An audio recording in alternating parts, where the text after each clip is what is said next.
In Victorian London, a single orange could cost a full day's wages for a poor family. For the children of the workhouse, that one piece of fruit was their entire Christmas, and somehow they were grateful for it. If you use these to fall asleep, hit subscribe so you don't miss any.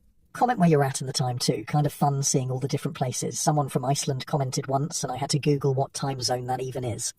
So, we're going back to Victorian London tonight. But hold on, get yourself comfortable first. I mean it. Fix your pillows, grab that blanket. This one's worth settling in for. The bitter cold was the first thing Martha felt. Always the cold. It seeped through the thin blanket, through her nightgown, through her skin, right down to her bones. Her eyes flickered open to darkness, just the faintest grey light seeping through frosted windows. Christmas Eve morning in the London workhouse.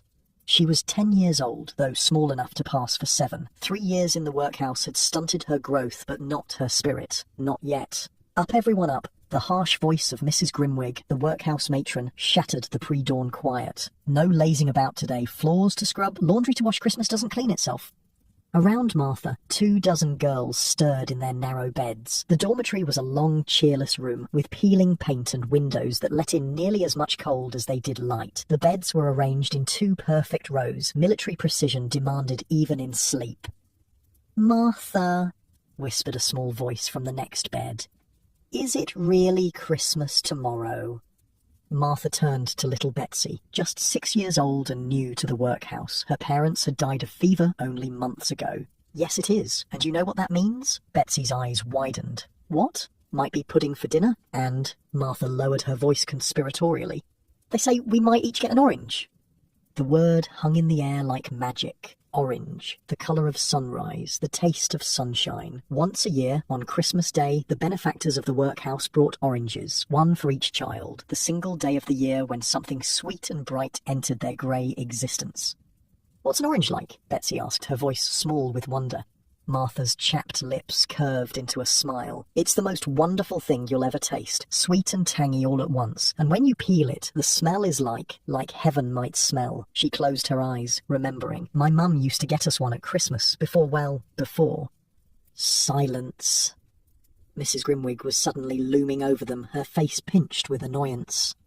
"Save your chatter for chapel, get dressed and downstairs in 5 minutes, or there'll be no breakfast." The girls scrambled out of bed, shivering as bare feet hit the icy floor. Martha helped Betsy with the buttons of her uniform, a shapeless grey dress with a white apron, identical to what every girl in the workhouse wore. Their breath clouded in front of their faces as they dressed. "You won't believe the size of the fire they'll have going tonight," Martha whispered to Betsy as they made their bed with quick, practiced movements. "Christmas Eve is the one night they let it burn higher than usual." "Is Father Christmas real?" Betsy asked suddenly. Martha's hands stilled on the rough blanket. The question hit her like a physical blow. She remembered asking her own mother the same question years ago in their tiny but happy home, before the fever took her parents, before the workhouse. "Course he is," she said firmly, "but he can't bring much to the workhouse. Too many children, see? That's why the benefactors bring the oranges instead." "Hurry up, girls," another shout from downstairs. Martha grabbed Betsy's hand. "Come on, don't want to miss breakfast. It's Christmas Eve porridge." "Is it different from regular porridge?" Martha grinned. "Nah, still tastes like wallpaper paste, but we tell ourselves it's special anyway." The dining hall was cavernous and cold, with long wooden tables and benches. 100 children sat in silence, shoveling thin porridge into their mouths. The only sound was the scrape of spoons against bowls and the occasional cough. Talking during meals was forbidden. From a seat, Martha could see through a doorway into the kitchen where enormous copper pots were already bubbling. Preparations for tomorrow's Christmas dinner. She nudged Betsy and nodded toward the kitchen. "See? They're already cooking for tomorrow. Bet they're making plum pudding." A tall, painfully thin man in a black coat strode into the dining hall. Mr. Penge, the workhouse master. The children instinctively sat straighter. "Children," he announced, his voice echoing. "Today being Christmas Eve, there will be adjustments to the schedule." A murmur of excitement rippled through the room, quickly silenced by his stern glare. "Work duties will continue until 4 o'clock, at which time you will return to your dormitories to wash and change for evening chapel. Following the service, there will be bread and cheese in the dining hall, after which you will retire for the night." He paused, scanning the room. "I expect exemplary behaviour from all of you. Our benefactors have been generous this year, and tomorrow's festivities depend on your conduct today." Martha felt a thrill of anticipation. Benefactors meant oranges. Mr. Penge's reference to them could only be a good sign. After breakfast, the children were divided into their work groups. Martha and the older girls were assigned to scrub the entrance hall and main corridors. The work was punishing. On her hands and knees for hours, the harsh lye soap cracking her skin, the cold water making her fingers so numb she could barely feel the brush. "Heard they've got a whole crate of oranges coming," whispered Nancy, the girl working beside her. At 13, Nancy was one of the oldest girls, and therefore a source of workhouse wisdom. More than usual, might even get a bigger piece this year. "Really?" Martha scrubbed harder, excitement giving her energy. "Where'd you hear that?" "Cook's assistant told me. Said she saw the order list in Mr. Penge's office. A whole crate from Covent Garden Market." "My fingers are turning blue," Betsy whimpered from Martha's other side. The little girl's hands were indeed an alarming shade. "Here," Martha whispered, taking Betsy's hands between her own and rubbing vigorously. "Got to keep the blood moving. Think of something warm. Like sitting right next to a fire with chestnuts roasting." "Never had chestnuts," Betsy said. "Me neither," admitted Martha, "but I've smelled them roasting in the street vendors' pans. Makes your mouth water something fierce." A shadow fell over them. "Less talking, more scrubbing," Mrs. Grimwig snapped. "Those floors won't clean themselves." The girls bent to their work again. Martha's back ached and her knees were raw from the hard floor, but she kept going. Christmas was coming, an orange was coming. Just one more day of work, and then a feast, by workhouse standards at least. As she scrubbed, Martha thought of Christmases before the workhouse. They'd been poor, her family, but happy. Her father worked at the docks. Her mother took in washing. At Christmas, they'd had a small pudding and, if the year had been good, an orange to share among the three of them. Her father would carefully peel it, dividing it into segments with surgical precision, making sure each piece was exactly the same size. "One piece of sunshine for each of us," he'd say, his weathered face creasing with a smile. The memory made Martha's eyes sting. She blinked rapidly, focusing on the floor. Crying wouldn't bring them back. Nothing would. The day crawled by. The children's hands grew raw from work. Their stomachs growled with hunger. Dinner was thin soup and a slice of bread, meagre even by workhouse standards, as if to make tomorrow's slightly more generous meal seem all the more magnificent by comparison. As promised, at 4 o'clock they were sent to wash and change for chapel. Change simply meant putting on their slightly less ragged uniforms, saved for Sundays and special occasions. The cold water from the pump in the washroom was like ice, but they scrubbed their faces and hands until they glowed red, knowing that cleanliness would be inspected before chapel. In the girls' dormitory, excitement buzzed like electricity. Christmas was a spark of light in their dreary existence, the one day when the outside world remembered them, the one day when they were children, not just workhouse inmates. "I heard the benefactors are coming tomorrow, wearing fur coats and jewels," one girl said as she braided another's hair. "I heard they're bringing a whole orange for each of us, not just half like last year," said another, "and pudding with real brandy in it." Martha listened to the chatter, her heart beating faster, an entire orange of her own. The thought was almost too wonderful to imagine. When the bell rang for chapel, the children filed out in 2 orderly lines, girls on one side, boys on the other. They were not allowed to speak to each other, except during supervised activities, and even then, interaction between boys and girls was discouraged. Martha spotted her little brother Tom in the boys' line. At 8, he was the spitting image of their father. Same dark hair, same serious expression. He caught her eye and gave a tiny, secret wave. She winked back, their private signal that meant, "I'm okay, are you okay?" He nodded, almost imperceptibly. The chapel was the one beautiful space in the workhouse. For Christmas Eve, it had been decorated with holly and ivy, and actual candles burned in sconces on the walls, a rare extravagance. The children filed into the hard wooden pews, their faces turned up to the warm glow of the candles. Mr. Penge stood at the pulpit, his tall figure casting a long shadow. "Tonight," he intoned, "we remember the birth of our Saviour in humble circumstances. Let his example of humility guide you in your gratitude for the charity shown to you, the undeserving poor." Martha tried not to fidget during the sermon. Mr. Penge droned on about sin and redemption and the virtue of work. She focused instead on the flickering candlelight, the smell of beeswax and pine, the anticipation of tomorrow. After chapel came the promised bread and cheese in the dining hall. It wasn't much, but the very fact that it was an extra meal made it special. Martha managed to sneak her piece of cheese to Tom when the supervisors weren't looking. Boys always got hungrier than girls, she thought. Then it was back to the dormitories. The workhouse quieted as darkness fell completely. Outside, snow began to drift down, turning London into a Christmas scene from a storybook, though the magic rarely reached inside these walls. As she lay in her narrow bed, Martha whispered to Betsy, "One more sleep till Christmas. Till oranges." Betsy's eyes were already drifting closed. "Tell me again what they taste like." Martha smiled in the darkness. "Like sunshine, like the best day of summer captured in something you can hold in your hand. You'll see tomorrow." She pulled her thin blanket up to her chin, watching the snow fall outside the window. Despite the cold, despite the hunger and the work, and the dreariness of workhouse life, a small flame of excitement burned in her chest. Tomorrow was Christmas. Tomorrow there would be an orange. And for the children of the workhouse, that was everything. Across London, in a grand house on Berkeley Square, another 10-year-old girl awoke on Christmas Eve, but Eleanor Blackwood didn't feel the bite of cold. Her four-poster bed was heaped with quilts and surrounded by heavy velvet curtains that kept draughts at bay. When she opened her eyes, a fire was already crackling in the grate, tended by a maid who had crept in silently at dawn. "Good morning, Miss Eleanor," said the maid Sarah, drawing back the curtains to reveal a world transformed by snow. "Happy Christmas Eve." Eleanor sat up, rubbing sleep from her eyes. Unlike Martha's dormitory, Eleanor's bedroom was a wonderland of comfort. Papered walls in soft blue, a thick carpet underfoot, shelves lined with books and toys, and a dressing table crowded with silver-backed brushes and crystal bottles. "It's snowing," Eleanor exclaimed, rushing to the window. Below, Berkeley Square was blanketed in white, pristine, except for the tracks of early delivery carts. "How beautiful," Sarah smiled indulgently. "Yes, miss, a proper Christmas snow. Your breakfast is ready whenever you'd like it." Eleanor turned from the window with a little frown. "Will father be at breakfast?" Sarah's smile faltered. "I'm afraid Mr. Blackwood has already gone to his office, miss. Banking matters, even on Christmas Eve, but he promised to be home by luncheon. And mother? Mrs. Blackwood is still asleep. She was quite tired from the dinner party last night."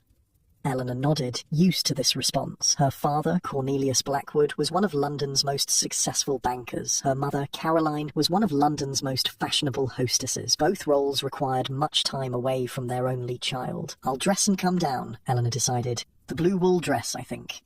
While Sarah laid out her clothes, Eleanor went to her window seat, kneeling to watch the snow continue to fall. 3 stories below, a ragged child was sweeping the street crossing, hoping for pennies from ladies and gentlemen who wanted to keep their hems clean. The sight made her think of something she'd overheard at her mother's dinner party the night before. "Davis, you're still planning the workhouse visit tomorrow?" a gentleman had asked her father. "Every Christmas, without fail," her father had replied. "Blackwood Bank has been the chief benefactor of St. Bart's Workhouse for 20 years. Tradition, you know. Load of rubbish, if you ask me," another man had muttered. "Spoiling them with treats. They should be grateful for the roof over their heads." Her father had smiled tightly. "I believe in the spirit of Christmas charity, Wellesley, and it's good business besides. The papers always report on it favourably." "Father, may I come too?" Eleanor had asked impulsively, entering the drawing room when she shouldn't have been there at all. She'd been promptly sent back to the nursery with a gentle rebuke, but not before she saw the discomfort on her father's face. Now, watching the crossing sweeper below, Eleanor wondered what the workhouse was really like. She'd heard whispers from the servants. Harsh conditions, meagre food, endless work, so different from her own sheltered existence. "Miss," Sarah interrupted her thoughts, "your dress is ready."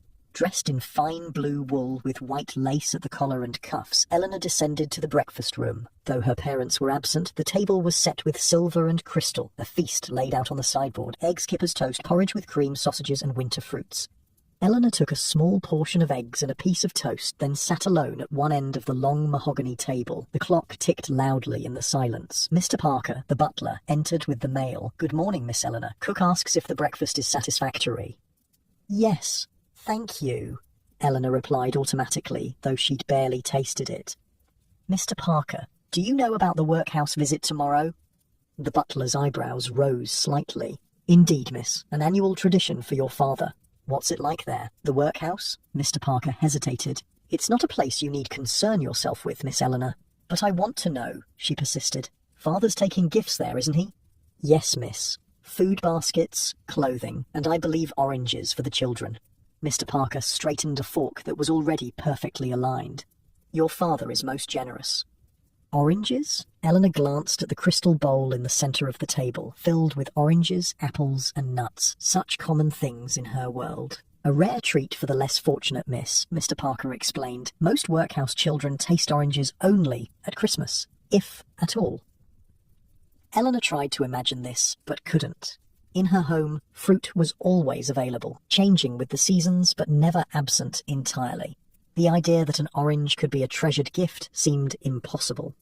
"I'd like to come on the visit," she announced. "Will you tell Father when he returns?" "As you wish, miss," Mr. Parker replied non-committally. "Now, I believe Mrs. Wilson is waiting to discuss the decorations for tonight's tree trimming." The housekeeper, Mrs. Wilson, was indeed waiting in the drawing room, where servants were setting up an enormous fir tree in front of the bay window. At 8 feet tall, it dwarfed Eleanor, filling the air with the sharp, clean scent of pine. "Ah, Miss Eleanor," Mrs. Wilson said cheerfully, "just in time to approve the decorations. We've brought up the usual ornaments, plus the new ones your mother ordered from Germany." Boxes of treasures were being unpacked. Delicate glass baubles, carved wooden figures, gilded pine cones, and tiny candle holders that would be filled with real candles on Christmas Eve. "They're beautiful," Eleanor said, lifting a glass angel to the light. "Will we decorate today?" "This afternoon, miss. The candles will be lit after dinner, of course." Eleanor nodded, wandering among the boxes, her fingers brushed against strings of cranberries and popcorn, waiting to be draped on the branches. Another box held paper cones that would be filled with sweets and hung on the tree. "Mrs. Wilson," she said suddenly, "for the workhouse visit tomorrow, what exactly does Father take?"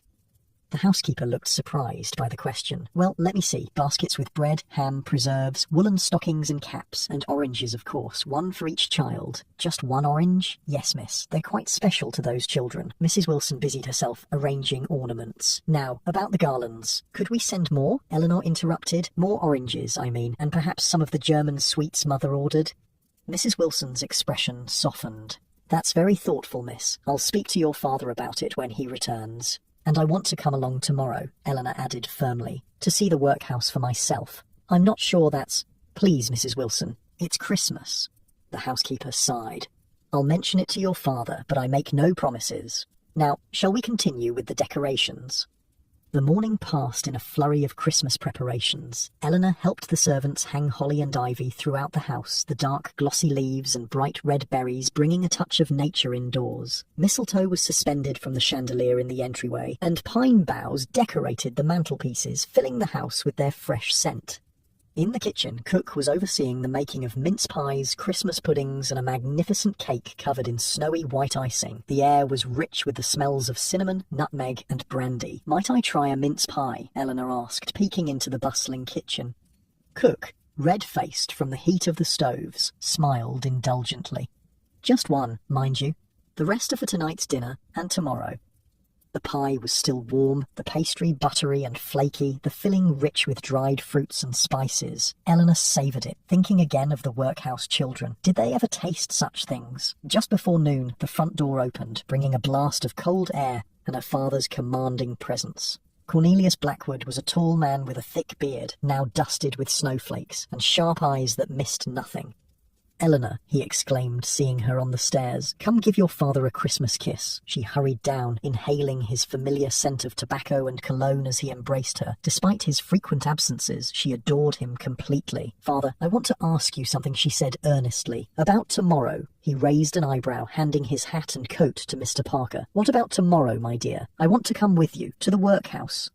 Cornelius frowned, leading her into his study. Unlike the festive drawing room, this was a serious space, leather-bound books lining the walls, a massive desk dominated by ledgers and correspondence. "Eleanor, the workhouse is no place for a young lady. It's difficult, the conditions, the people, But isn't that why we help them? Because their lives are difficult?" She clasped her hands in front of her, a gesture her mother used when persuading father of something. "I want to see where the gifts go. I want to understand." Her father studied her for a long moment.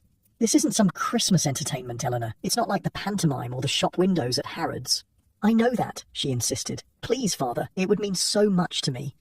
Cornelius sighed heavily, moving to the window. Below, the snow continued to fall, transforming the squalor of London into something pure and beautiful. Temporarily. Very well, he said finally. But you must stay close to me at all times. Speak only when spoken to. And remember that we are there to provide charity, not to gawk at less fortunate circumstances. Eleanor's heart leapt. Yes, Father, I promise.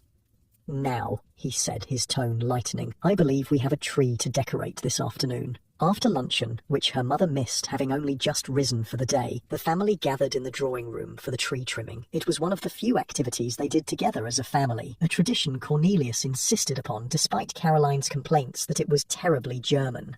The Queen and Prince Albert do it, Cornelius would always reply. If it's good enough for Victoria, it's good enough for us. Eleanor stood on a small stepladder, hanging ornaments on the higher branches while her parents handled the more delicate decorations. The servants had strung cranberries and popcorn and attached the candle holders to the branches. Now the family added the personal touches: glass baubles from Germany, small wooden toys, gilded pine cones, and paper angels. Mother, did you know Father is letting me visit the workhouse tomorrow? Eleanor said, carefully hanging a blown glass star. Caroline Blackwood, elegant even in a simple day dress, looked up with alarm. Cornelius, you can't be serious. A workhouse is no place for Eleanor. I've already agreed, Caroline, her father said firmly. It will be educational for her. Educational to see those filthy, disease-ridden... They're just children, Mother, Eleanor interrupted. Children who don't have trees like ours or oranges whenever they want them. Caroline pressed her lips together. I see your father has already filled your head with his charity notions. Next you'll be joining those dreadful women who go slumming in the East End with their pamphlets and Bibles. I just want to see where our gifts go, Eleanor said quietly. That's all. She'll be perfectly safe with me, Cornelius assured his wife. The visit is brief, just long enough to distribute the gifts and speak with the master and matron. Caroline sniffed disapprovingly, but said no more, turning her attention back to the tree.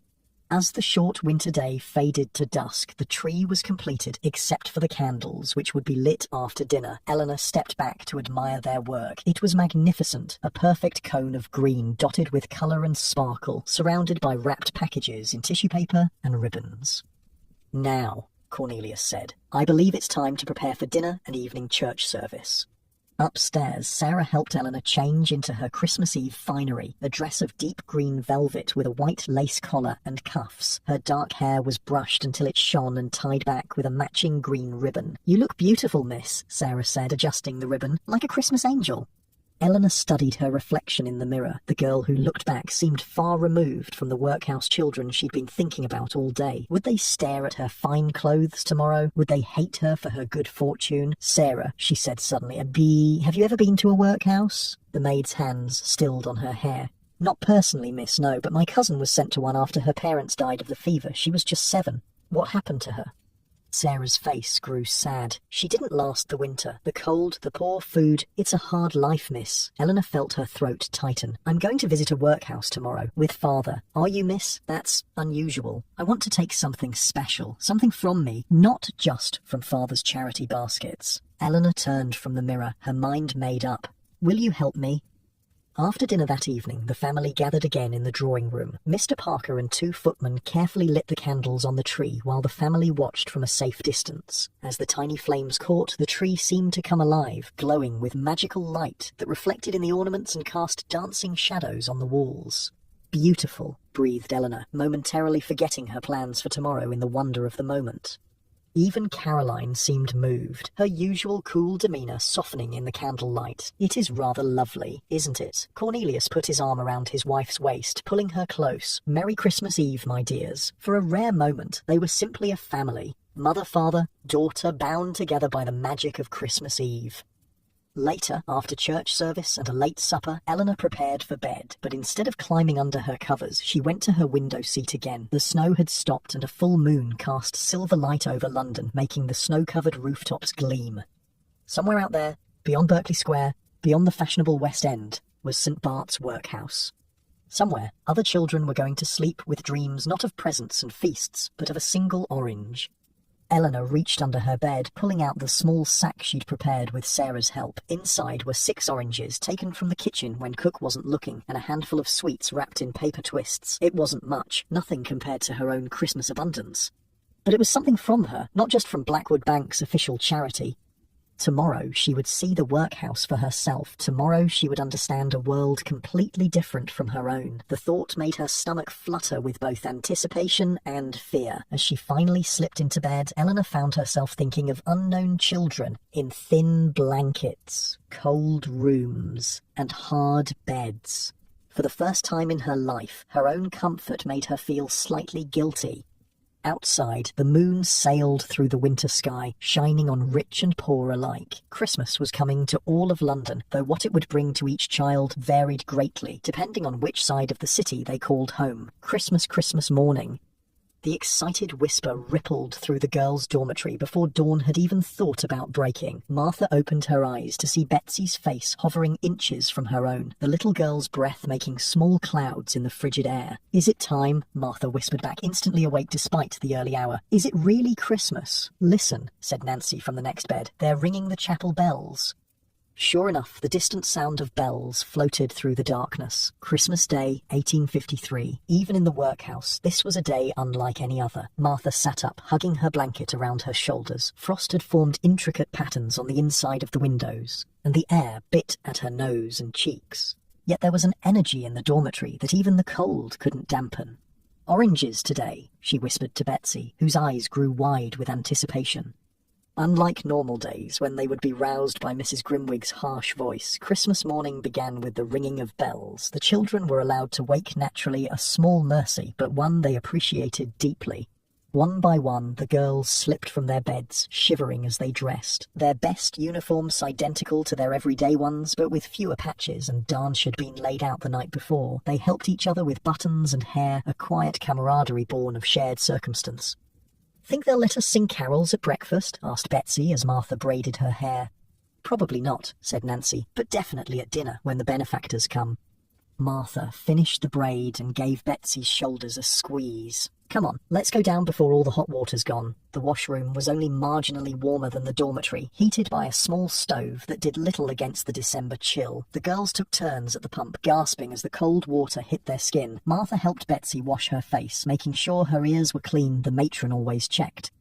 "Martha," Betsy asked as they dried off with rough towels, "did you ask Father Christmas for anything?" Martha hesitated. At 6, Betsy still believed. At 10, Martha knew better, but she couldn't bear to break the younger girl's heart. "I asked for a warm day," she said finally, "so we can all be comfortable for once." "I asked for a doll," Betsy confessed, "with a real china face like the one in the toy shop window we saw when we went to church last month." Martha's heart squeezed painfully. "That's a lovely wish," she said, not having the heart to explain that Father Christmas rarely brought such expensive gifts to workhouse children. The breakfast bell rang, summoning them downstairs. The dining hall had been transformed overnight. Holly and ivy decorated the walls, and a small fir branch stood in the centre of each long table, adorned with paper chains made by the children in their rare free moments. "Look," whispered Betsy in awe. "It's beautiful." It wasn't, not really. The decorations were sparse, the paper chains faded from previous years, but compared to the usual barren hall, it seemed magical. Mr. Penge stood at the head table, unusually festive in a red waistcoat. "Children," he announced, "in honour of Christmas Day, a special breakfast will be served. You may speak quietly among yourselves during the meal." A murmur of excitement spread through the room. Speaking during meals was ordinarily forbidden, punishable by loss of food privileges. This was indeed a Christmas miracle. The usual porridge was replaced by bread with a thin scraping of butter and a spoonful of treacle. To children accustomed to the blandest food, this simple change was a feast worthy of kings. "It's so sweet," marvelled Betsy, licking treacle from her lips. Martha smiled, savouring her own portion. She caught sight of Tom across the room, sitting with the other boys. He gave her their secret signal, and she returned it. They were okay. It was Christmas.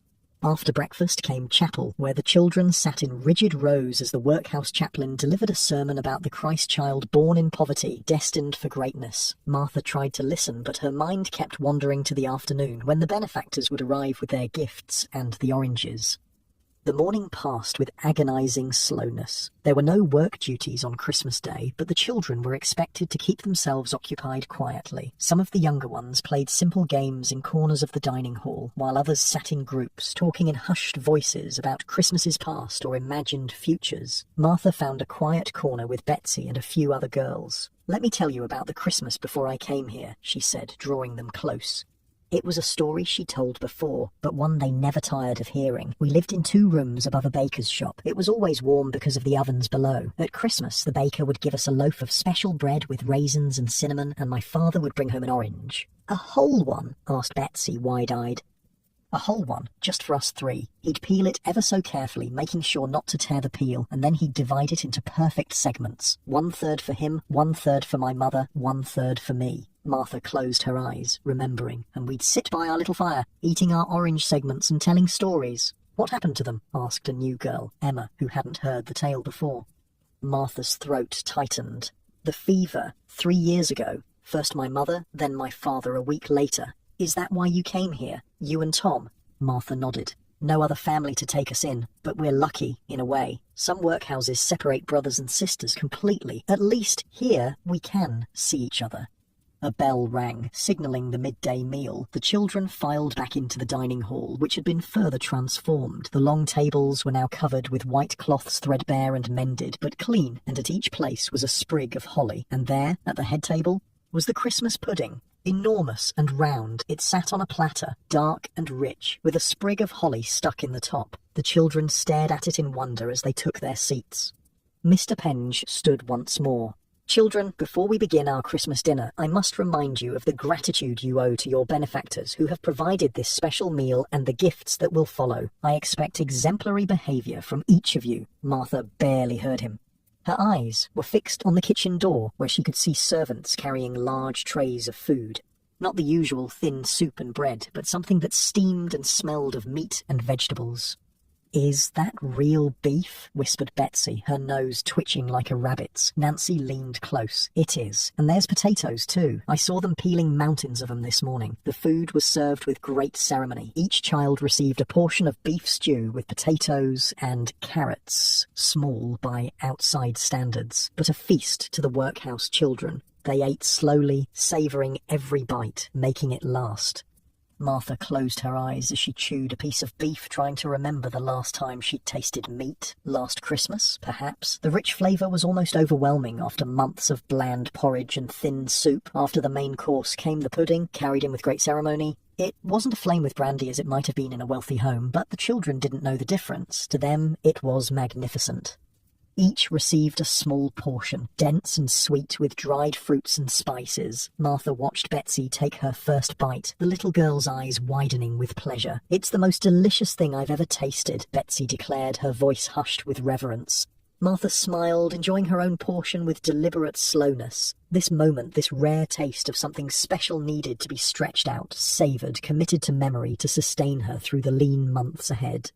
As they ate, a murmur of excitement began near the dining hall doors. Martha craned her neck to see what was happening. Her heart skipped a beat. They were here, the benefactors. Led by Mr. Penge, a group of well-dressed ladies and gentlemen entered the hall. They wore fur-trimmed coats and tall hats, and they carried baskets covered with cloths. Behind them came servants with more baskets, and Martha's breath caught a wooden crate, the oranges. The children stilled, watching with wide eyes as the visitors processed into the room. They were not allowed to speak unless spoken to, but a ripple of anticipation passed through them like wind through wheat. Mr. Penge cleared his throat importantly. "Children, I present Mr. Cornelius Blackwood of Blackwood Bank, our most generous benefactor, and his distinguished guests. They have come to bring you Christmas gifts." A tall man with a thick beard stepped forward. Unlike some of the other visitors, who were looking around with barely disguised distaste or pity, Mr. Blackwood's expression was kind. "Merry Christmas, children," he said, his deep voice carrying to every corner of the hall. "It is my pleasure to bring you these small tokens of the season." Small tokens. Martha knew better. Whatever was in those baskets represented more luxury than the workhouse children would see for the rest of the year. And then she noticed something unusual. Standing slightly behind Mr. Blackwood was a girl about Martha's own age, dressed in a green velvet dress with a white fur muff. She was staring around the dining hall with wide eyes, taking in everything, the sparse decorations, the children in their identical uniforms, the remains of the Christmas pudding on their plates. A girl, a benefactor's daughter. Martha had never seen a child accompany the Christmas visitors before. The servants began distributing the basket's contents. Each child received a pair of woolen stockings, a cap, and an apple. More useful than exciting, but the children accepted them with genuine gratitude. Warm stockings were a treasure when you owned only one pair. Martha pulled on her new stockings immediately, sighing with pleasure at their softness. Beside her, Betsy was examining her apple with the reverence usually reserved for jewels. "It's so red," she whispered, "and shiny." But the best was yet to come. Mr. Blackwood himself stepped forward as the wooden crate was opened, revealing neat rows of orange's bright spots of colour in the drab surroundings. "And now," he announced, "a special Christmas treat for each child." The distribution began. Each child stepped forward when their name was called, curtsied or bowed to the benefactors, and received their orange with cupped hands, as if accepting something precious beyond measure. "Martha Watts," called Mrs. Grimwig, reading from the ledger. Martha stood, smoothing her apron with suddenly trembling hands. She approached Mr. Blackwood, dropping into the curtsy she'd been taught. "Merry Christmas, Martha," he said kindly, placing an orange in her outstretched hands. "Thank you, sir," she replied, the ritual response she'd been taught. "God bless you for your generosity." But as she took the orange, her eyes met those of the girl in green velvet. There was curiosity in that gaze, and something else, a kind of wonder, as if Martha was some exotic creature from a distant land. The orange was heavy in her hands, its skin rough and dimpled, its colour vibrant against her pale fingers. She could already smell its citrus scent, sharp and sweet. Her mouth watered, but she wouldn't eat it yet. This treasure would be saved, prolonged, made to last. "Elizabeth Foster," Mrs. Grimwig called, and Betsy stepped forward for her turn. Martha returned to her seat, cradling her orange carefully. Around her, other children were doing the same, examining their treasures with reverent fingers, lifting them to their noses to inhale the scent. Nobody ate their orange. Not yet. This was too precious to rush. After every child had received their gift, Mr. Penge instructed them to sing carols for their benefactors. They stood in their neat rows, and their voices, thin from poor nutrition but sweet with youth, filled the dining hall with "God Rest Ye Merry Gentlemen" and "The Holly and the Ivy." Martha sang automatically, the familiar words coming easily, but her attention was on the girl in green velvet. She was standing slightly apart from the other visitors, watching the children with an intensity that was almost unsettling. When their eyes met again, the girl smiled hesitantly.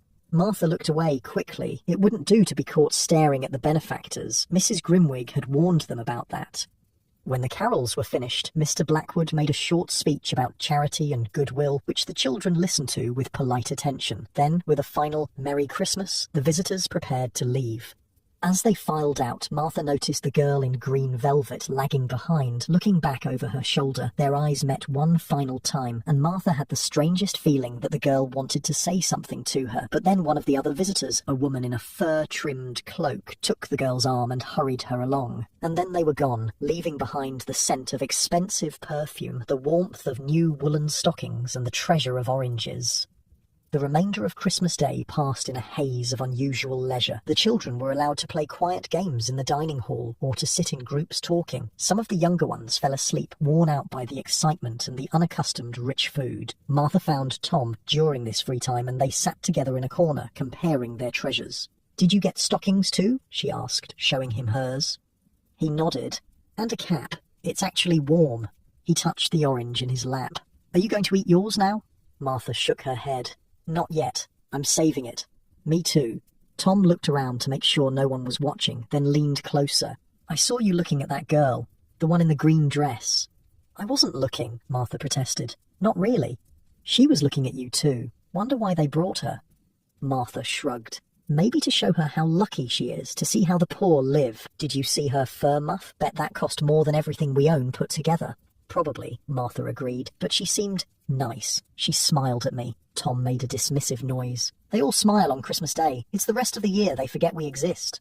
Martha couldn't argue with that. The benefactors came once a year, distributed their gifts, accepted the children's gratitude, and departed, their charitable duty done until next Christmas. But still, there had been something different about the girl in green velvet, something in her eyes that wasn't pity or disgust or the blank charity-minded kindness of the other visitors. As the short winter day faded to dusk, the children were given bread and cheese for their supper-plain fare, but still better than usual, and sent to their dormitories earlier than normal. The excitement of the day had tired them out, and even the usually restless ones settled quickly. In the girls' dormitory, Martha sat on her bed, her orange cradled in her hands. Around her, other girls were similarly engaged, examining their treasures in the fading light. "When will you eat yours?" Betsy asked from the next bed, her own orange clutched tightly. "Not yet," Martha said. "I'm saving it for a special moment." "When?" Martha considered. "Maybe tomorrow, or the next day. I want to make it last." Nancy, more practical, had already devised a plan. "I'm going to eat half tomorrow and save half for New Year's Day. That way I get 2 treats instead of 1. The other girls nodded appreciatively at this wisdom. As darkness fell completely, Mrs. Grimwig came through to check that they were all in bed. For once, her manner was almost gentle. "Sleep well, girls," she said. "Merry Christmas." When she had gone, Martha lay in her narrow bed, the orange on her pillow beside her head.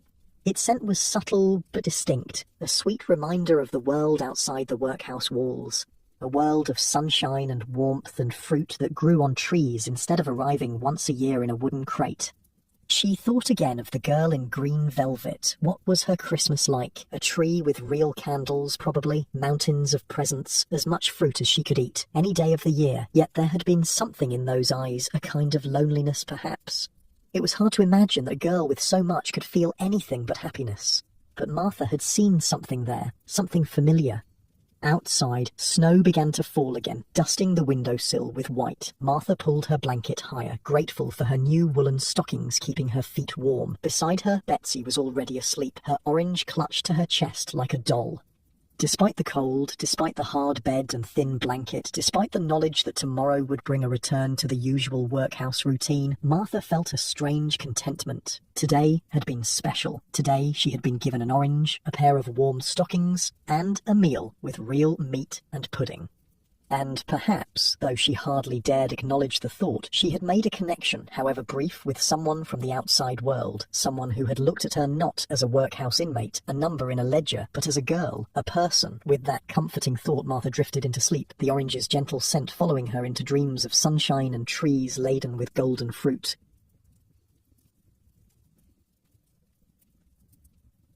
Eleanor woke to the gentle sound of Sarah drawing back her bed curtains. Outside, snow was falling again, soft flakes drifting past her window like scattered sugar. "Merry Christmas, Miss Eleanor," Sarah said, her face wreathed in smiles. "A beautiful morning, and look, Father Christmas has been..." At the foot of Eleanor's bed lay a stocking, bulging with small parcels wrapped in coloured paper and ribbon. A larger pile of presents waited on a table nearby, each one beautifully wrapped.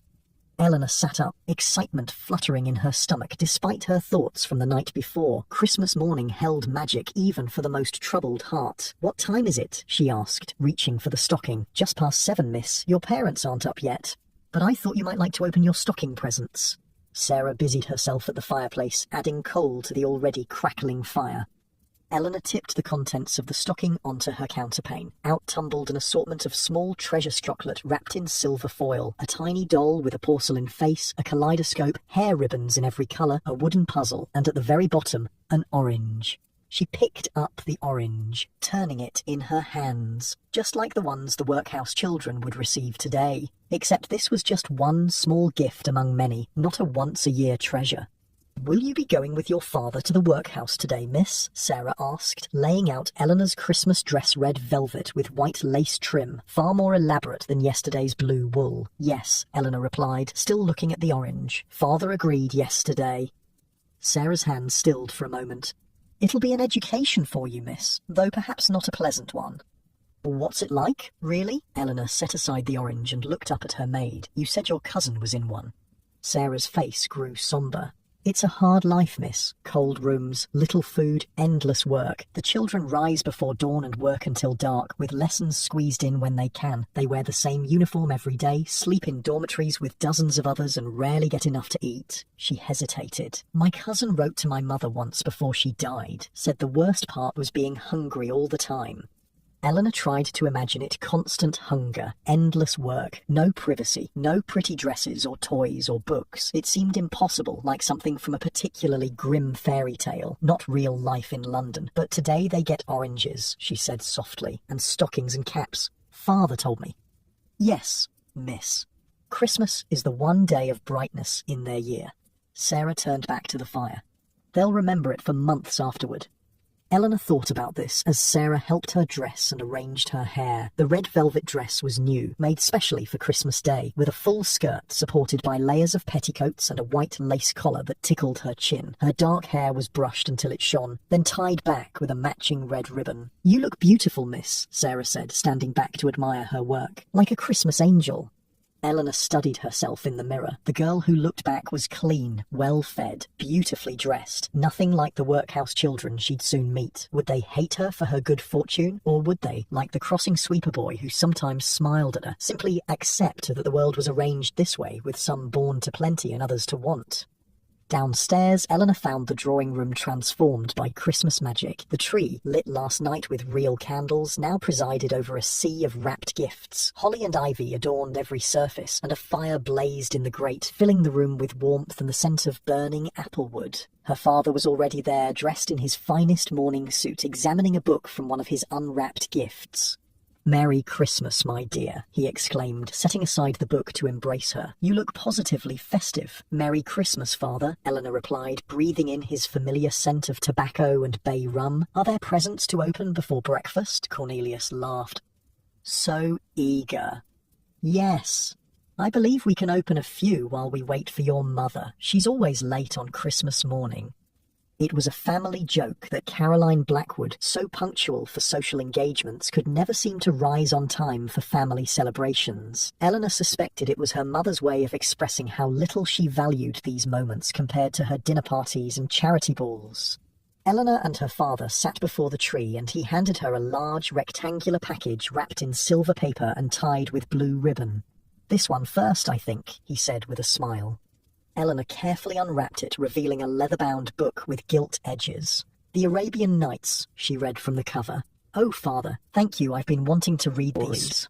I thought you might enjoy some adventures," he said, pleased by her reaction. "Though perhaps not as adventurous as our expedition to the workhouse this afternoon." Eleanor looked up at him. "I've been thinking about that. The oranges we're taking, could we bring more? One seems so small."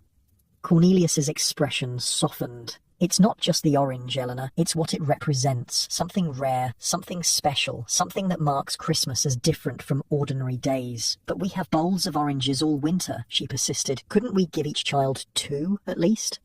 Her father sighed. "The workhouse guardians have very specific ideas about charity, my dear. Too much, they believe, will make the children discontent with their lot. It's a delicate balance.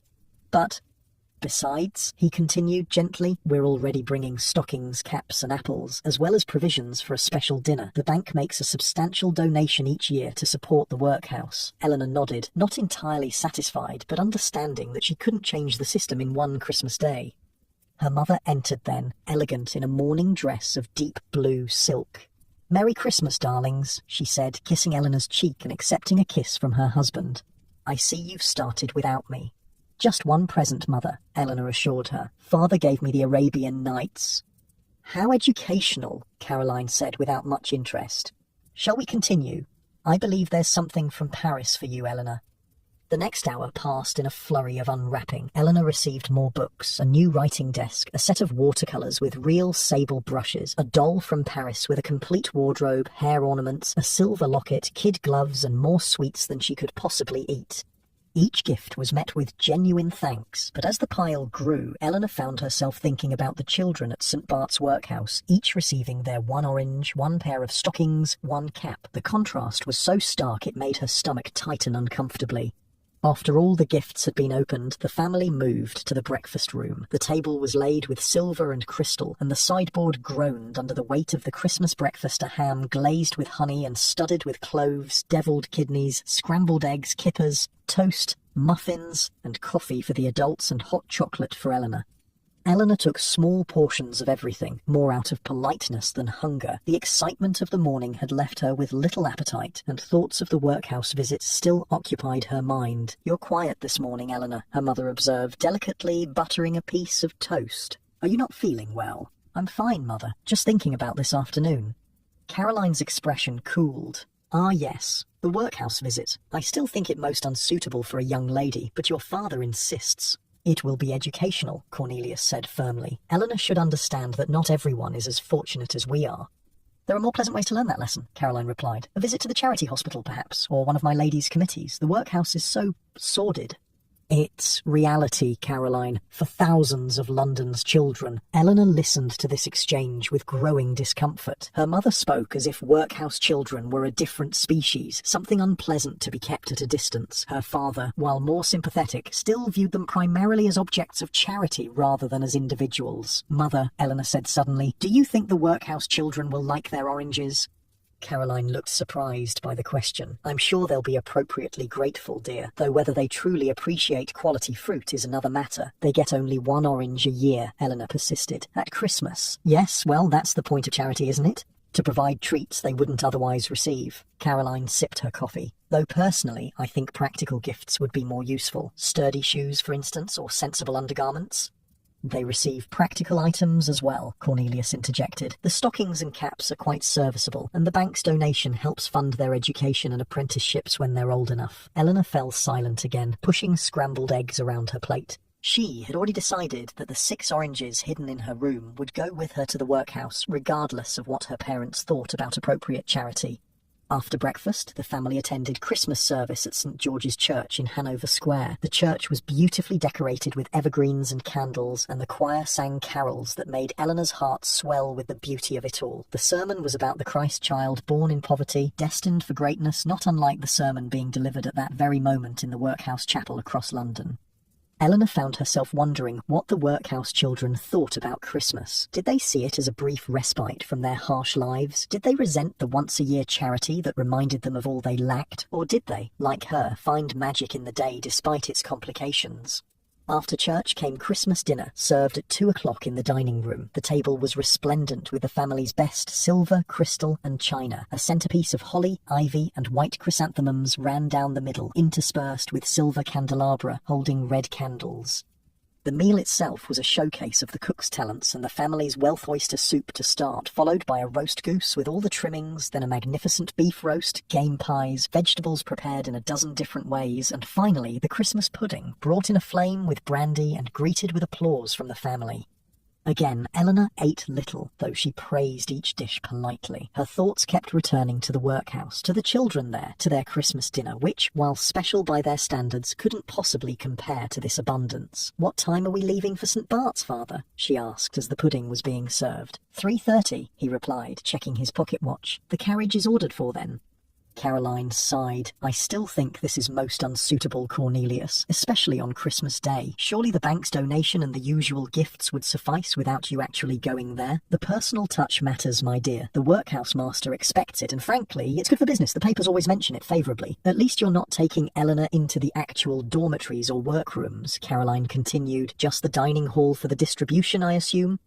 "Of course. It will be perfectly proper and sanitary." Eleanor listened to this exchange with growing frustration. They were discussing the visit as if it were a business transaction or a social obligation, not an opportunity to bring joy to children who had so little. "May I be excused, please?" she asked suddenly. "I need to prepare for the visit." Her parents looked surprised, but her father nodded. "Of course, my dear. We leave in an hour." Upstairs, Eleanor asked Sarah to help her prepare for the outing. The maid helped her change from her red velvet dress to ostentatious, Eleanor decided, for a workhouse visit into the blue wool from yesterday, still formal but less showy. "And I'll need my warmest cloak," Eleanor added. "And my muff." "Yes, miss. And your hat with the blue feather?" Eleanor nodded, then hesitated. "Sarah, I have something to show you." She went to her wardrobe and pulled out the small sack containing the 6 oranges and sweets she'd secreted away the night before. "I want to take these to the workhouse," she explained. "Extra oranges for some of the children, but I don't want my parents to know." Sarah's eyes widened. "Miss Eleanor, that's very kind, but if your father found out..." He won't. I'll hide them in my muff. Please, Sarah, you told me yourself how precious an orange is to them. The maid hesitated, then nodded. All right, miss, but be careful. The workhouse staff might not appreciate you giving extra to some children and not others. I'll find a way, Eleanor said confidently. I just need to get them there. Sarah helped her tuck the oranges and sweets into her muff, arranging them so they weren't obvious. The white fur was capacious enough to hide the contraband, though it made the muff heavier than usual. There, Sarah said, adjusting Eleanor's hat. No one would suspect a thing. Thank you, Sarah, Eleanor said warmly. You're a true friend. The maid blushed at this unusual familiarity. Just doing my job, miss, and it's a kind thing you're doing. Those children have so little. Downstairs, Eleanor found her father waiting in the entrance hall, dressed in his heavy overcoat and top hat. The butler was holding a stack of wicker baskets, each covered with a cloth. Ah, there you are, Cornelius said. Ready for our charitable expedition? Eleanor nodded, clutching her muff close to her body, conscious of its unusual weight. The carriage is ready, sir, Mr. Parker announced, and the special parcels are loaded. Excellent. Cornelius turned to his wife, who had appeared at the top of the stairs. We'll be back in time for evening tea, my dear. Caroline descended halfway, not bothering to come all the way down. Do be careful, Eleanor. Those places are breeding grounds for all manner of disease. Yes, mother, Eleanor replied, resisting the urge to roll her eyes. I'll be careful. Outside, the family's carriage waited, a handsome black conveyance with the Blackwood crest on the door. The coachman sat up top, wrapped in blankets against the cold, while a footman stood ready to help them board. Eleanor climbed in, settling on the plush velvet seat. Her father followed, and the footman closed the door behind them. With a jerk, the carriage set off, the horses' hooves muffled by the snow covering the streets. As they travelled east from the fashionable environs of Berkeley Square, the character of London changed. The grand houses gave way to narrower streets, shops, and eventually the crowded, dilapidated buildings of the poorer districts. Eleanor peered out the window, fascinated by this part of the city she rarely saw. Is it very far, father? She asked as they passed through an area where ragged children played in the streets despite the cold and snow. Not much further, he replied, watching her closely. St. Bart's is in Smithfield, near the meat market. Eleanor observed the street scenes with growing dismay. Women in threadbare shawls hurried along the pavement, some carrying parcels or baskets, others holding the hands of small children. Men in patched coats gathered outside public houses, seeking warmth and companionship. Older children, thin and pale, darted between carts and carriages, some begging, others simply playing as children do, regardless of circumstances.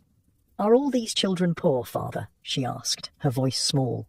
Cornelius nodded. Many of them, yes, though not as poor as those in the workhouse. These at least have homes and families, however humble. Eleanor thought about this. Having a home and family, even in poverty, seemed preferable to the institutional care of the workhouse. Yet, her father had told her that many workhouse children were orphans with nowhere else to go. What choice did they have? The carriage turned onto a broader street, then through a gate into a courtyard. Before them loomed St. Bart's Workhouse, a grim institutional building of grey stone, 4 stories high, with small windows and an air of cheerless efficiency. Here we are, Cornelius said as the carriage came to a halt. Remember what I told you, Eleanor. Speak only when spoken to, stay close to me, and remember that we are here to provide charity, not to gawk. Eleanor nodded solemnly, clutching her muff with its hidden treasures. Yes, father. The footman opened the door, and they descended into the snowy courtyard. Servants began unloading the baskets from the back of the carriage, following as a tall, thin man in a black coat emerged from the building to greet them. Mr. Blackwood, the man said, bowing slightly. How good of you to come, and on Christmas Day itself. The children are most eager for your visit. Mr. Penge, Cornelius replied, shaking the man's hand. May I present my daughter, Eleanor? She expressed a wish to accompany me this year. Mr. Penge's eyebrows rose slightly as he looked at Eleanor. Indeed, how unusual, but most welcome, of course. The children will be delighted to see a young lady among our visitors. Eleanor curtsied as she'd been taught, keeping her eyes modestly lowered. Thank you for allowing me to come, sir. The children are assembled in the dining hall, Mr. Penge continued, leading them toward the building. We've just finished our Christmas dinner, which was most generous thanks to your donation, Mr. Blackwood. As they entered the workhouse, Eleanor was struck by the smeller combination of boiled cabbage, lye soap, and too many bodies in too little space. The corridors were clean but stark, with bare stone floors and whitewashed walls. Their footsteps echoed as they walked, making her uncomfortably aware of the sound of her own breathing. Through windows in the corridor, she caught glimpses of various rooms' dormitories with rows of narrow beds, workrooms with long tables and benches, a classroom with slates hanging on the wall. Everything was ordered, regimented, institutional. They reached a set of double doors, which Mr. Penge pushed open with a flourish. "The dining hall," he announced. Eleanor stepped inside and felt her breath catch. Before her were rows and rows of children, hundreds of them. It seemed all dressed in identical grey uniforms, all sitting in perfect stillness, all watching the doorway with wide, expectant eyes. This was the moment she had been anticipating and dreading since yesterday. This was where she would see, firsthand, how the other half of London lived. This was where she would meet the children who considered a single orange the height of luxury. And somewhere in that sea of grey uniforms and pale faces was a girl with whom she would forge an unexpected connection, though neither of them knew it yet. The dining hall fell utterly silent as Eleanor entered behind her father and Mr. Penge. Hundreds of eyes followed their progress, some curious, some wary, all attentive. Eleanor felt a flush creep up her neck at being the object of such scrutiny. She'd never seen so many children in one place before, let alone children who lived such different lives from her own. "Children," Mr. Penge announced, his voice echoing in the cavernous room. "As I told you earlier, we are honoured to welcome Mr. Cornelius Blackwood of Blackwood Bank, our most generous benefactor, and this year we are additionally blessed by the presence of his daughter Miss Eleanor Blackwood." A murmur rippled through the assembly at this news. A child benefactor was something new, something unexpected. Eleanor clutched her muff tighter, feeling the weight of the oranges hidden inside. Her eyes scanned the rows of faces, wondering which children she might give her secret gifts to. There were so many of them, all looking so alike in their grey uniforms. "Thank you, Mr. Penge," her father said, stepping forward. "It is my pleasure, as always, to bring some Christmas cheer to St. Bart's. The children look well, a testament to your excellent management." Eleanor glanced at the well children, noting their thin faces and shadowed eyes. If this was well, she hated to imagine what unwell might look like. "We have brought the usual gifts," Cornelius continued, gesturing to the servants who were arranging baskets at the front of the room. "New stockings and caps for each child, apples, and of course the traditional Christmas orange." At the mention of oranges, Eleanor saw several children sit up straighter, their eyes brightening. She remembered what her father had said. It wasn't just the orange itself, but what it represented, a once-a-year luxury, a taste of something beyond their daily existence. "The children have prepared carols to thank you for your generosity," Mr. Penge said. "If you would like to be seated." Chairs had been arranged at the front of the hall for the visitors. Eleanor sat beside her father, her back straight, her hands folded in her lap over her muff. She felt conspicuous in her blue wool dress and fur-trimmed cloak, so obviously different from the children in their identical grey uniforms.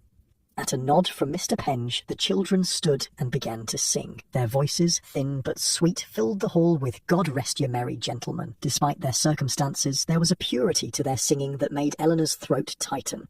As they sang, she scanned the rows, her gaze stopping on a girl about her own age with dark hair and serious eyes. Unlike some of the other children who stared at Eleanor with open curiosity, this girl watched her with a more measured gaze, as if trying to understand something.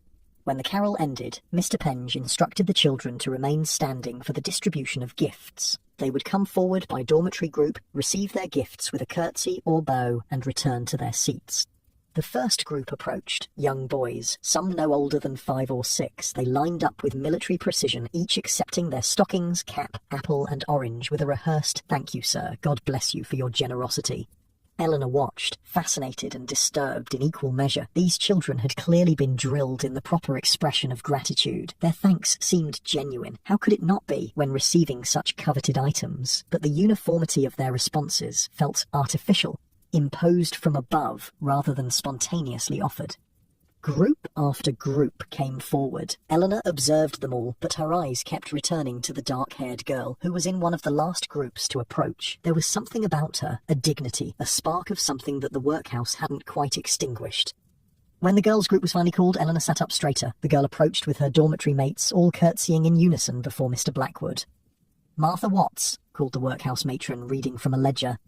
The dark-haired girl stepped forward, dropping into a perfect curtsy. Eleanor's father placed an orange in her outstretched hands. "Thank you, sir," Martha said, her voice clear and steady. "God bless you for your generosity." As she straightened, her eyes met Eleanor's.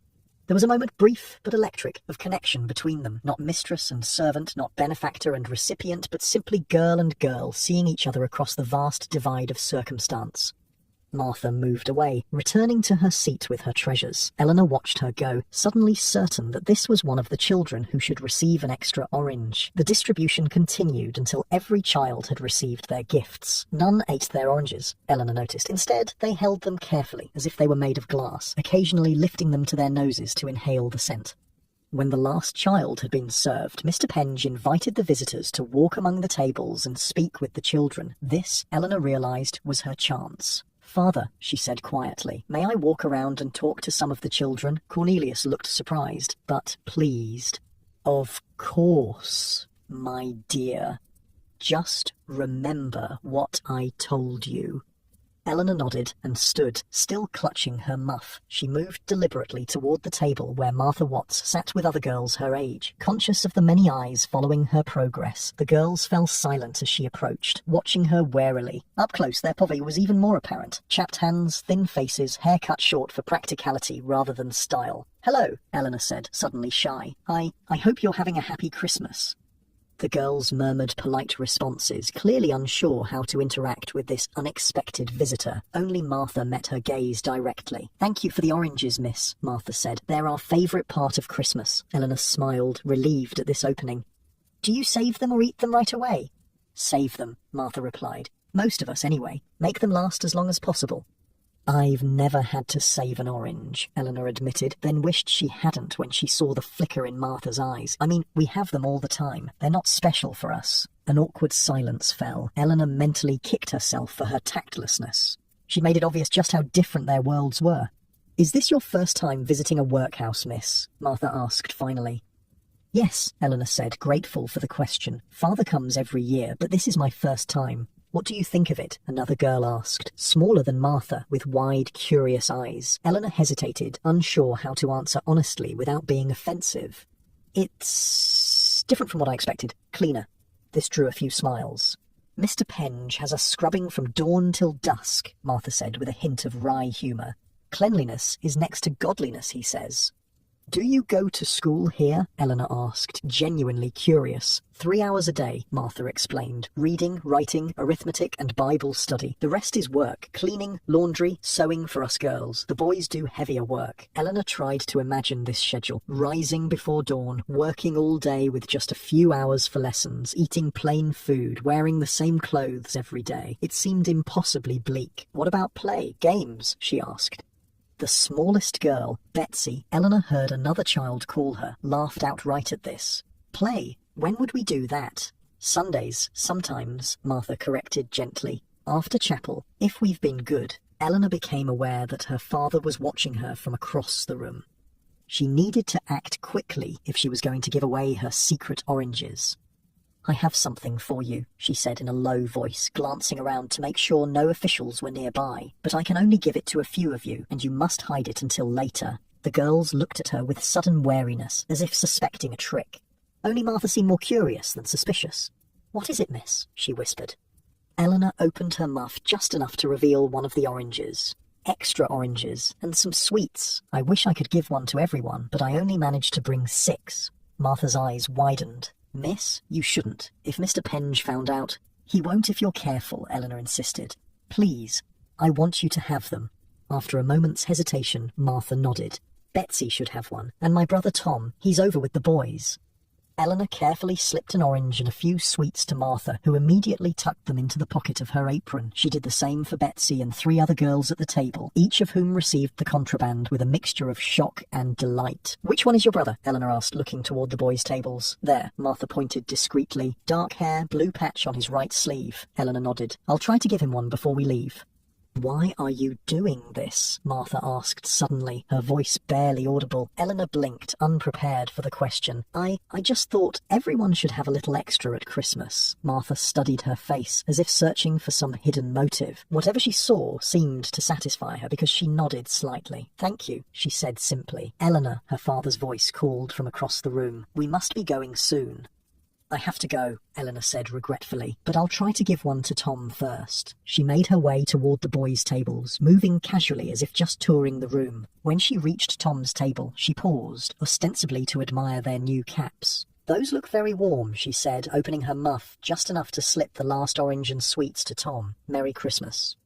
The boy's eyes widened as he felt the weight of the orange, but he gave no other sign of surprise. Like his sister, he had learned the art of concealment. "Thank you, miss," he said, the same rehearsed phrase he'd offered her father, but with an undertone of genuine gratitude that made her smile. Her mission accomplished, Eleanor returned to her father's side. Cornelius was deep in conversation with Mr. Penge about workhouse administration and barely noticed her return. "The donation from Blackwood Bank will cover new slates for the schoolroom," Mr. Penge was saying, "and perhaps some improvements to the laundry facilities." "Excellent, excellent," Cornelius nodded. "And the apprenticeship programme for the older children. Proceeding well. 3 boys placed with a carpenter this year, 2 with a cobbler. The girls, of course, go into domestic service when they're old enough." Eleanor half listened to this exchange, her attention still on the children. They were sitting quietly with their treasures, waiting for the visitors to leave so they could, return to their normal routine? She realised she had no idea what happened in a workhouse after the benefactors departed on Christmas Day. "We've taken enough of your time, Mr. Penge," her father was saying, checking his pocket watch. "We should return home before the snow gets worse." Mr. Penge bowed. "Of course, Mr. Blackwood, the children will see you out with a final carol." At his signal, the children stood again and began singing "God Bless the Master of This House." The irony of the lyrics, usually sung to the master of a private home, not an institutional workhouse, seemed lost on everyone but Eleanor. As they sang, her eyes found Martha again. The girl was watching her with that same measured gaze, but now there was something else in it, a kind of recognition, perhaps even a tentative connection. Eleanor smiled at her, a small, private smile. After a moment, Martha smiled back. Then the carol ended, and it was time to leave. The children remained standing as the visitors filed out of the dining hall, back through the austere corridors to the entrance. Outside, the snow was falling more heavily, and the coachman had kept the horses walking in circles to prevent them from getting too cold. "Well, Eleanor," her father said as they settled into the carriage, "what did you think of your first workhouse visit?" Eleanor looked back at the grey building as the carriage pulled away. Somewhere inside were hundreds of children, each with their own story, their own hopes and fears, and among them was Martha Watts, who had looked at Eleanor as if she were a person, not just a benefactor's daughter. "It was educational," she said carefully. The children seemed grateful. Cornelius nodded, satisfied with this bland assessment. "Yes, indeed. Mr. Penge runs a tight ship. Those children are fortunate in their way. They receive education, food, shelter, more than many poor children can count on." Eleanor thought about Martha's description of their daily life. The endless work, the minimal schooling, the regimented existence. Was that really fortune, or just a different kind of misfortune than starving on the streets? "They only get oranges once a year," she said quietly. "At Christmas." Her father's expression softened. "Yes, that's why our visit is important. It gives them something to look forward to, something special in their difficult lives. Once a year. 1 day of slightly better food, 1 orange, 1 pair of stockings, 1 cap, and then back to the daily grind of work and discipline." The carriage rattled through the snowy streets, taking them back to Berkeley Square, back to their world of abundance and comfort. Eleanor gazed out the window, watching London transform as they moved from east to west, from poverty to wealth. She thought about the oranges she'd smuggled to Martha and the others, a small act of rebellion, barely a drop in the ocean of need. Yet Martha's smile, that moment of connection between them, had felt significant somehow. "Could we visit again?" she asked suddenly. "Not just at Christmas, I mean." Cornelius looked surprised. "Visit the workhouse? Whatever for? To see how they're doing? To bring books, perhaps? Or—" She trailed off, seeing the confusion in her father's face. "My dear, the Christmas visit is a tradition, part of Blackwood Bank's charitable obligations. Regular visits would be unusual and unnecessary. The bank's donation supports the workhouse year-round." "But we only see the children once a year," Eleanor persisted. "How do we know if they're truly well, if they're happy?" Her father frowned slightly. "Their happiness is not the primary concern, Eleanor. The workhouse exists to provide for their basic needs and to train them for useful employment. It's not meant to be a place of enjoyment." Eleanor fell silent, recognizing the futility of argument. Her father, for all his generosity, saw workhouse charity as a duty, a responsibility of his position, not as a personal connection to the individual children within those walls. But she had made that connection. With Martha, with Betsy, with Tom. She had seen them as people, not just recipients of charity, and somehow she knew that changed everything. The remainder of the journey passed in silence, Eleanor lost in her thoughts, her father apparently content with their charitable excursion. When they arrived home, Caroline was waiting in the drawing room, ready with questions about their visit. "Was it dreadful?" she asked, wrinkling her nose. "All those poor children in one place. The smell must have been atrocious." "It was perfectly fine, Caroline," Cornelius replied, accepting a cup of tea from the butler. "The children were well behaved and appropriately grateful, and Eleanor conducted herself admirably." "Did you, darling?" Caroline turned to her daughter. "You weren't frightened by it all?" "No, Mother," Eleanor said, removing her cloak and hat. "It was interesting." Interesting, what a curious word to use. Well, I suppose it's done now, and you've learned your lesson about how fortunate you are. Had she learned that lesson? Eleanor wondered as she sipped her tea. Yes, she had seen firsthand the stark contrast between her life and those of the workhouse children, but she'd learned something else too, something her mother would probably never understand, that beneath the surface, differences of circumstance, there was a fundamental sameness. Martha Watts, despite her grey uniform and workhouse upbringing, was a girl not so different from Eleanor herself. "May I be excused?" she asked, setting down her teacup. "I'm rather tired after all the excitement." Her parents nodded, and Eleanor made her escape, climbing the stairs to her bedroom where Sarah was waiting to help her change for dinner. "How was it, miss?" the maid asked eagerly, unfastening Eleanor's dress. "The workhouse?" "Different than I expected," Eleanor replied thoughtfully. "The children were real. Does that sound strange? I mean, I knew they existed, but seeing them, talking to them, not strange at all, miss," Sarah assured her. "That's how it is with people. Hard to imagine them properly until you've met them face to face." "I gave away the oranges," Eleanor confided, "to a girl named Martha and her friends, and her brother Tom." Sarah smiled. "That was kind of you, miss." "It wasn't enough," Eleanor said, frustrated. 6 oranges for hundreds of children, and they live there all year, not just at Christmas. They work all day, they have hardly any time for lessons or play, they wear the same clothes every day. "Miss Eleanor," Sarah interrupted gently, "you can't change the whole world, but you made a difference to Martha and Tom and their friends today. Sometimes that's all any of us can do."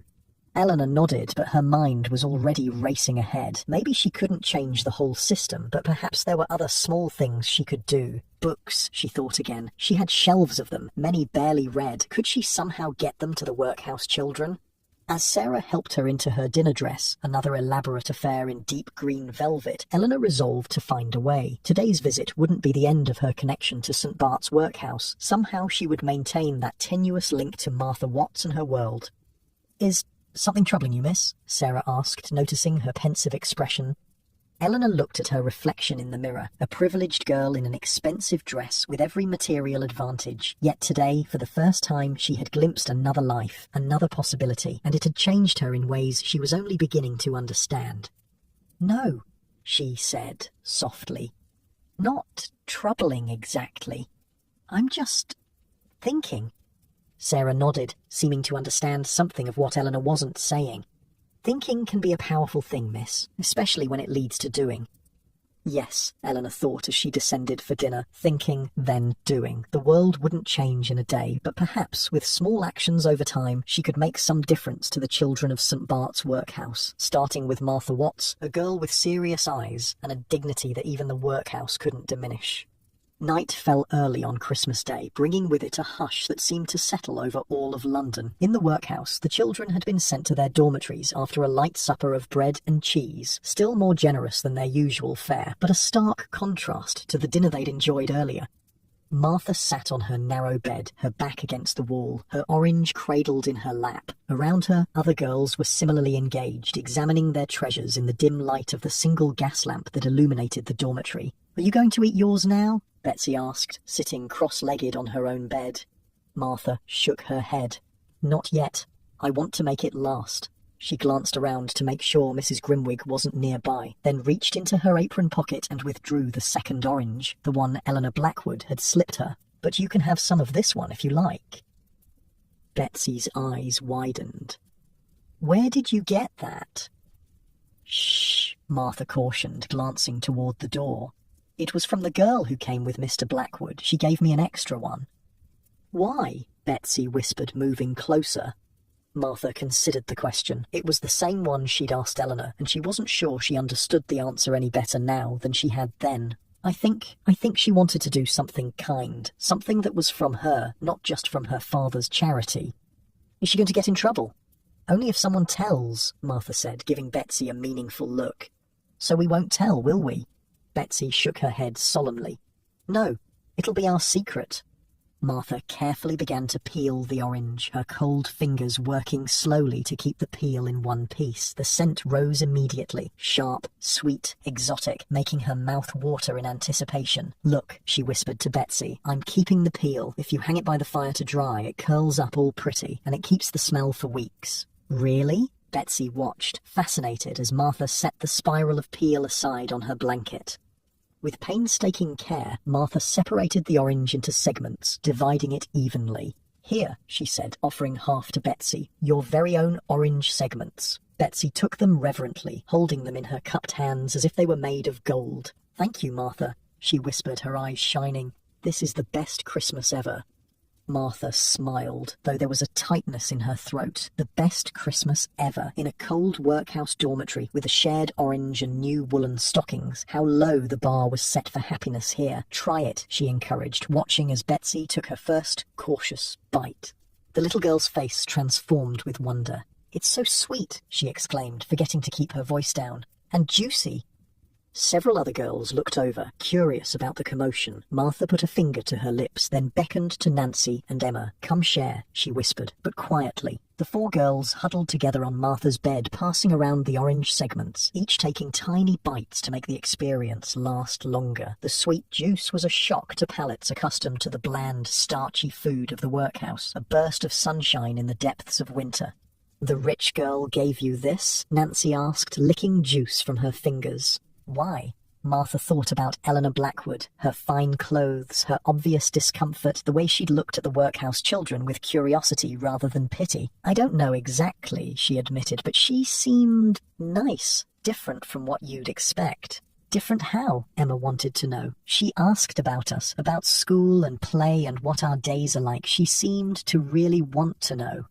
Maybe she'll come back, Betsy suggested hopefully. Martha doubted it. The wealthy had their Christmas charity, their one day of remembering the poor, and then returned to their lives of comfort and plenty. Still, there had been something in Eleanor's eyes, something that suggested she wasn't merely playing at charity. Maybe, she said, not wanting to crush Betsy's optimism. Anyway, we have our oranges and stockings. That's something to be grateful for. The last segment of the shared orange was gone now, leaving only sticky fingers and the lingering scent. Martha carefully gathered the peel and set it on the windowsill where the cold air would begin to dry it. What about your other orange? Betsy asked. The official one. Martha picked it up, turning it in her hands. I'm saving it for later. When's later? Martha smiled. When I need it most. When it's been so long since Christmas that I've almost forgotten what an orange tastes like. Then I'll eat it and remember today. Betsy looked at her own orange, the official one, with new consideration. I think I'll save mine too, she decided. Like you. From across the dormitory came the sound of the door opening. Mrs. Grimwig entered, her face stern as usual despite the holiday. Lights out in 10 minutes, girls, she announced. Back to your own beds now. No more chattering. The girls dispersed, returning to their places. Martha helped Betsy with her blanket, tucking it around her thin shoulders. Merry Christmas, Betsy, she whispered. Merry Christmas, Martha, the little girl replied, already half asleep, the excitement of the day catching up with her at last. Martha settled into her own bed, placing her remaining orange carefully under her pillow for safekeeping. Above, through the small high window, she could see a patch of night sky where the clouds had momentarily parted. Stars glittered in the blackness, cold, distant points of light in an otherwise dark world.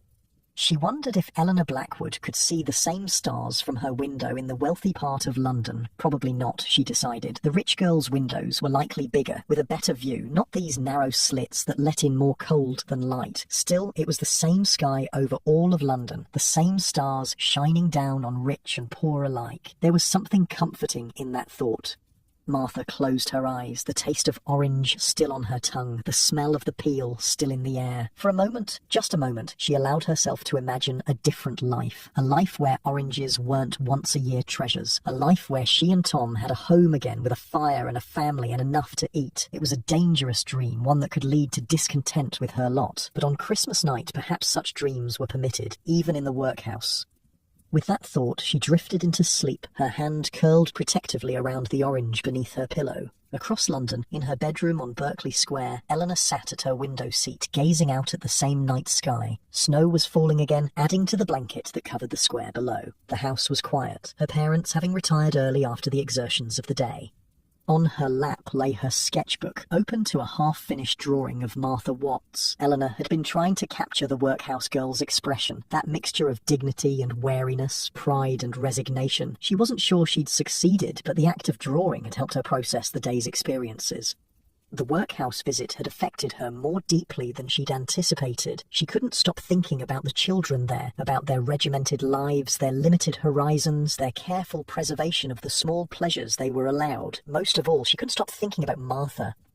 There had been a moment when their eyes met across the dining hall when Eleanor had felt a connection that transcended their vastly different circumstances. Not pity, not charity, but something approaching understanding, as if despite everything that separated them, they recognised something in each other. "Miss Eleanor," Sarah's voice came softly from the doorway. "I've brought your hot chocolate." Eleanor turned from the window, smiling at the maid.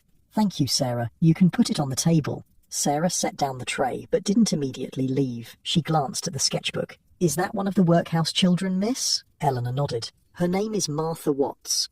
She's about my age, I think. She was different from what I expected." "Different how, miss?" Eleanor considered this. "Stronger, I suppose, not beaten down by it all. There was a dignity about her, as if the workhouse was something that happened to her, but it wasn't who she was." Sarah nodded, understanding. "Some people are like that. They go through terrible things, but they don't let those things define them." "I gave her one of the extra oranges," Eleanor said, "and her brother Tom, and some of the other children too." "I'm glad, miss," Sarah replied, straightening Eleanor's bed covers. "It was a kind thing to do." "It wasn't enough," Eleanor said, frustration seeping into her voice. 6 oranges out of hundreds of children, and they're still there, in that place, with its rules and work and greyness. Nothing's really changed for them. Sarah paused in her tasks, regarding Eleanor thoughtfully. "If I may say so, miss, something has changed. You've seen them now. You know they exist, as real people with names and faces, not just as the poor or the workhouse children. That matters." Eleanor considered this. "I suppose you're right, but I want to do more, Sarah. I want to, I don't know, help somehow." "Perhaps you can," Sarah suggested. "You have books they'd never see. You could ask your father if you might donate some to the workhouse school. Do you think he'd allow it?" "He might, especially if you present it as an educational charity rather than a personal connection." Eleanor's mind raced with possibilities. Books would be a start, but maybe there could be more. Maybe she could convince her father to increase the bank's donation, or to visit more than once a year, or to establish a fund specifically for the children's education. "Thank you, Sarah," she said, her spirits lifting. "That's an excellent idea." The maid smiled. "Just doing my job, miss. Will there be anything else?" "No, thank you. Good night." After Sarah left, Eleanor returned to her window seat, sipping her hot chocolate and watching the falling snow. She picked up her sketchbook again, adding details to her drawing of Martha, the serious set of her mouth, the watchful intelligence in her eyes. It was strange to think that they had been born in the same city, perhaps even in the same year, yet their lives had taken such different paths. Eleanor had never known hunger or cold or the loss of family. Martha had known all three, and at a young age. What had shaped her into the person she was? What would Eleanor herself have become, born to different circumstances? She closed her sketchbook, setting it aside. Such questions had no answers, at least none that she could discern at 11 years old. But they were worth asking, worth considering. They changed how she saw the world. The chocolate was cooling now, but still delicious, rich and sweet, with a dollop of cream on top. Eleanor drank it slowly, savouring each sip. She thought of Martha, carefully dividing her orange, making it last. There was a lesson there, she thought, about appreciation and gratitude. Outside, the snow continued to fall, muffling the sounds of the city. Eleanor imagined it falling on St. Bart's workhouse too, covering its grim facade with clean white, if only temporarily. She pictured Martha at her own window, perhaps looking at the same stars, the same snow. Connected, somehow, despite everything that divided them. With that thought, Eleanor finally climbed into her 4-poster bed, pulling the warm blankets up to her chin. Tomorrow would be Boxing Day, another holiday for her, another day of relative leisure. For Martha, it would mean a return to work, to the routines of workhouse life. But something had changed. For both of them, a connection had been made. A window opened between two worlds, and neither girl would see Christmas or oranges in quite the same way again. As Eleanor drifted towards sleep, she made a silent promise to herself and to the girl she'd met that day. This wouldn't be the end of their connection. Somehow, someday, she would find a way back to St. Bart's workhouse, back to Martha Watts. The how and when of it remained to be seen. But the intention was set, as clear and bright as the stars visible through breaks in the snowy clouds. And across London, Martha Watts slept with an orange under her pillow and the taste of unexpected kindness still sweet on her tongue. Outside, the snow fell on rich and poor alike, covering London in a temporary blanket of white that made all things, for a moment, seem equal. Tomorrow would bring its usual divisions, its stark contrasts between privilege and poverty. But tonight, under the same stars and the same snow, two girls from different worlds dreamed of oranges, of connection, and of possibilities neither had imagined before this Christmas day. As you lie in your own bed now, warm and comfortable, think of these two girls from long ago, of Martha with her treasured orange and quiet dignity, of Eleanor with her awakening conscience and determination to make a difference, however small. Their story reminds us that Christmas has always been about more than presents or feasts. At its heart, it's about connection, across divisions of wealth and status, across the barriers we build between ourselves and others. It's about seeing one another, truly seeing and recognising our shared humanity. The workhouses are gone now, consigned to history, but the need for that recognition, that connection, remains as vital today as it was in Victorian London. And as you drift towards sleep, perhaps you'll carry with you the scent of oranges, the softness of snow falling, and the reminder that sometimes the smallest gestures, an extra orange, a moment of genuine seeing, can create ripples that extend far beyond what we might imagine. Sweet dreams.